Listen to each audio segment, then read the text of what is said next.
TDP అలాగే Janasena BJP కూటమి అధికారంలోకి వచ్చింది. ఎక్స్పెక్ట్ చేశారా ఇన్ని సీట్స్ వస్తాయని? జగన్మోహన్ రెడ్డి వైఫల్యాలు అక్కడ మెయిన్ కనపడుతుంది. అమరావతి కడతాను అని వచ్చాడు. సో వెంటనే వచ్చిన నెల రోజుల నుంచే స్టార్ట్ చేశాడు 3 రాజధానులు. ఒక అవగాహన లేని సీఎం తీసుకొచ్చుకోవటం, ఆయనకి చేసేదానికి అవగాహన లేక సో 3 రాజధానులని స్టార్ట్ చేస్తే ఆ పని అట్లా పెండింగ్ పడిపోతుంది. అంటే ఒక తుగ్లక్ని సీఎం చేస్తే ఎలా ఉంటది అనేది కళ్ళారా ప్రజలు ఇప్పుడు అనుభవించారు. ఏపీ ప్రజలు. జగన్మోహన్ రెడ్డి గారు మాట్లాడుతుంది ఏంటి అంటే ఈవీఎంలు అనేవి అవి కరెక్ట్ గా లేవు. 2019లో ఆయన క్లారిటీ ఇచ్చినప్పుడు ఇప్పుడు ఎందుకు ఆ క్లారిటీ వర్తించదు? నువ్వు 150 వస్తే మటుకు నీ కోసం పక్కాగా ప్రజలు ఆలోచించి ఓటేశారని చెప్పావు. సరే, ఇప్పుడు 164 వచ్చిన అపోజిషన్ పార్టీ కూటమికి వస్తే ఇప్పుడు ఎందుకు నీకు డైజెషన్ అవ్వట్లేదు? పరదాలు కట్టుకొని తిరిగిన వాడివి, 3 కిలోమీటర్లకి 4 కిలోమీటర్లకి హెలికాప్టర్లో తిరిగిన వాడివి, నువ్వు ఏ రోజు సెక్రటరియట్కి వచ్చి పరిపాలించిన వాడివి. ఎలక్షన్ రిజల్ట్ వచ్చిన రోజు కూడా ప్రజలు మోసం చేశారు అనే రీతిలో ఒక రకంగా ఆయన మాటలు ఉన్నాయనేది. నీ ఇంటి సొమ్ము తెచ్చి పెట్టావా? వాళ్ళు ఓటే లేదని బాధపడటానికి? నేను అన్నీ ఇచ్చాను, వాళ్ళు వేయలేదా అని అంటే వాళ్ళకి తెలిసింది నువ్వు ఏమి ఇచ్చావు, ఏం చేసావు అనేది. నువ్వే ఇంకా తింటున్నావని తెలిసే వాళ్ళు ఓటు వేయలేదు. నమస్తే, welcome to Andhraprabha. This is Tejaswi. ఏపీలో టీడీపీ అలాగే జనసేన బీజేపీ కూటమి విజయం సాధించింది, ప్రభంజనం సృష్టించిందనే చెప్పాలి. అయితే అంతకు ముందు వైసీపీ ప్రభుత్వం ఉన్నప్పుడు కొన్ని పరిణామాలు చోటు చేసుకున్నాయి. అది అన్నీ కూడా మనకు తెలిసిన విషయమే. ప్రభుత్వం రాగానే కూల్చివేతలు స్టార్ట్ అయ్యాయి, ఎన్నో రకాల అరాచకాలు జరిగాయి. ఆ తర్వాత ఇప్పుడు టీడీపీ వచ్చిన తర్వాత అమరావతి వెంటనే స్టార్ట్ అవ్వడం కానీ, పోలవరం వెంటనే స్టార్ట్ అవ్వడం కానీ, అలాగే గత ప్రభుత్వంలో జరిగిన అవకతవకలన్నింటినీ కూడా ఒక్కొక్కటిగా వెలికి తీయడం కానీ, ఇవన్నీ కూడా జరుగుతూ ఉన్నాయి. ఇటువైపు తెలంగాణలో కూడా చూసుకుంటే గనక ఒకవైపు ఆంధ్రాలో టీడీపీ మళ్ళీ అధికారంలోకి వచ్చింది. ఇక తెలంగాణలో కూడా మళ్ళీ పుంజుకునే అవకాశం ఉందా? అసలు ఏం జరగబోతుంది? మళ్ళీ కొత్త అధ్యక్షుని నియమిస్తారా త్వరలోనే? ఇవన్నీ కూడా మనతో మాట్లాడడం కోసం మనతో పాటు ఉన్నారు TDP spokesperson Suryadevara Latha garu. ఆవిడతో మాట్లాడదాం. నమస్కారం లతా గారు. నమస్తే. ఎలా ఉన్నారండి? బాగున్నాను మ్యామ్. సో మొత్తానికి రాష్ట్రంలో అయితే టీడీపీ అలాగే జనసేన బీజేపీ కూటమి అధికారంలోకి వచ్చింది. ఎక్స్పెక్ట్ చేశారా ఇన్ని సీట్స్ వస్తాయని? ఎందుకంటే ఖచ్చితంగా వచ్చే అవకాశం ఉంది. అంటే జగన్మోహన్ రెడ్డి వైఫల్యాలు అక్కడ మెయిన్ కనపడుతుంది. ఇంకోటి బాబు గారు వస్తేనే ఆ రాష్ట్రానికి ఒక దిశ నిర్దేశం అంటూ చేయగలుగుతారు. ఎందుకంటే అక్కడ అమరావతి కడతాను అని వచ్చాడు. సో వెంటనే వచ్చిన నెల రోజుల నుంచే స్టార్ట్ చేశాడు 3 రాజధానులని. అంటే చేసేదానికి ఏమీ చేయలేని పరిస్థితి. ఆయనకు ఒక అవగాహన లేని సీఎంని తీసుకొచ్చుకోవటం, ఆయనకి చేసేదానికి అవగాహన లేక సో 3 రాజధానులని స్టార్ట్ చేస్తే ఆ పని అట్లా పెండింగ్ పడిపోతుంది. సో వీళ్ళు గొడవలు దీంట్లో ఉండటం, ఆ మహిళల్ని ఇబ్బంది పెట్టడం, ఇవన్నీ మనం చూసాం. వాళ్ళని ఏ రకంగా చిత్రహింస పెట్టాడు అమరావతి మహిళ. అదేలాగా పోలవరం చూసాం, పోలవరం కూడా పడకేయటం చూసాం. అలాగే విశాఖ స్టీల్ ప్లాంట్ కూడా ప్రైవేటీకరణ చేయటం చూసాం. ఎక్కడికక్కడికి దుర్మార్గం. ఎవరైనా నోరు తెరిచి ఏమైనా అడిగితే వాళ్ళని చంపటం, వాళ్ళ బాడీల్ని ఇంటికి డెలివరీ చేయటం కానివ్వండి, దళితులది బాడీ ఇంటికి వరకు డెలివరీ చేయటం చూసాం. అదేలాగా మాస్క్ అడిగిన పాపానికి ఒక డాక్టర్ని ఏ విధంగా పిచ్చోడిని చేసి చంపటం కూడా చూసాం కదా. ఇవన్నీ కూడా ఎప్పుడు జగన్మోహన్ రెడ్డి దిగిపోతాడా అని ఏపీ ప్రజలందరూ కూడా ఎదురు చూడటం జరిగింది. అది కూడా లిక్కర్ చూసుకుంటే సో సొంత బ్రాండ్లు.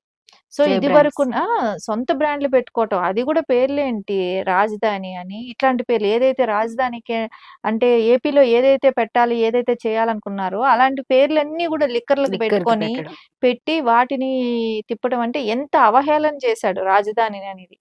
అంటే ఒక తుగ్లక్ని సీఎం చేస్తే ఎలా ఉంటదనేది కళ్ళారా ప్రజలు ఇప్పుడు అనుభవించారు. ఏపీ ప్రజలు. ఎందుకంటే మనకు తెలిసేది కాదేమో తుగ్లక్ పరిపాలన ఎలా ఉండేది అనేది. ఇప్పుడు మనం కళ్ళారా చూడటం జరిగింది.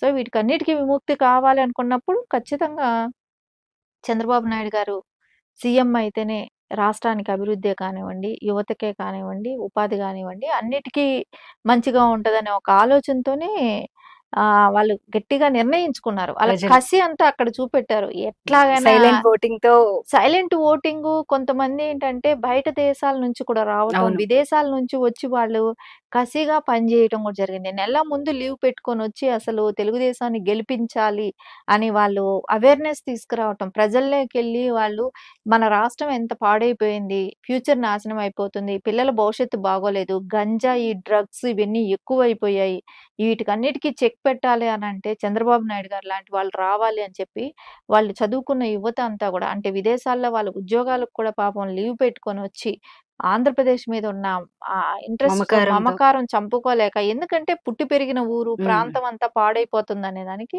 అందరూ వచ్చి వాళ్ళ ఏ విధమైతే సర్వీస్ చేయగలమో పార్టీకి, ఆ విధంగా సర్వీస్ చేశారు. గెలిపించే వరకు గూడా ఉన్నారు. వాళ్ళ ఓటు కూడా వినియోగించుకున్నారు.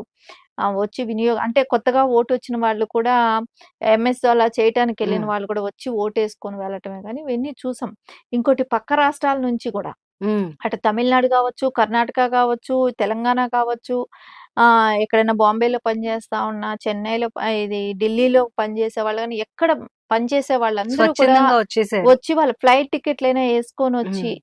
వాళ్ళు ఓటు హక్కు వినియోగించుకొని ఎళ్ళటం అనేది అసలు ఇంత కాంపిటీషన్ పీరియడ్ లాగా ఎప్పుడు గూడా ఓటు హక్కు అవును. వినియోగించుకొనుండరు. ఎందుకంటే రికార్డ్ ఇండియా బ్రేక్ హిస్టరీలోనే బ్రేక్ చేసింది రికార్డ్‌ని. రికార్డ్ బ్రేక్ 81% రావటం అంటే ఇప్పటి వరకు ఎప్పుడు జరగల. సో, అలాంటిది ఇప్పుడు ఇలా జరిగింది అనంటే కారణం ఏంటంటే, రాష్ట్రం మీద ఉన్న ప్రజలకందరికీ ఒక మమకారం. ఇలాంటి తుగ్లక్‌నే కానివ్వండి, ఇలాంటి వ్యక్తినే గాని మనం తరిమి కొట్టాలి అని అనుకున్నప్పుడు ఖచ్చితంగా తెలుగుదేశం వస్తేనే భవిష్యత్తు బావుంటదనుకున్నారు. వాళ్ళకి అందరూ ఓటు హక్కు వినియోగించుకున్నారు. భారీ మెజారిటీ ఎవరు కూడా ఊహించలేదు. ఆ రకంగా మెజారిటీ రావటం అనేది వండర్‌గా క్రియేట్ చేశారు. అవును.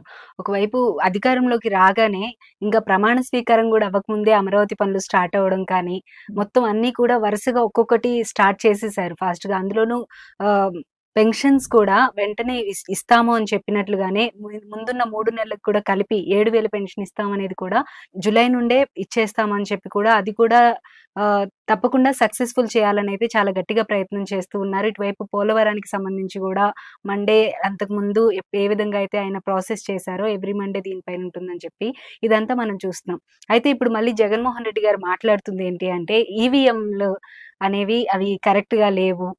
దాని గురించి ఈరోజు ట్వీట్ చేయడం జరిగింది. మీరు చూసే ఉంటారు. దానిపైన ఏం చెప్తారసల?